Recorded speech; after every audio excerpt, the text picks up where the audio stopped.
Менің аты жөнім Серікұлы Олжас. Мен Қоянды орта мектебінің 8-ші сынып оқушысымын.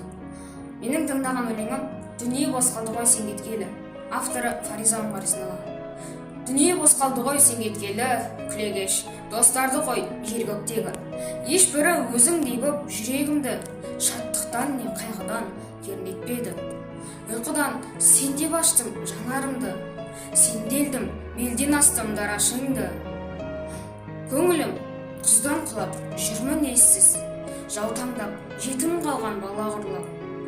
Жүремін асқақ басып, жанымдамын, сол мұңнан мүмкін емес арылмағым.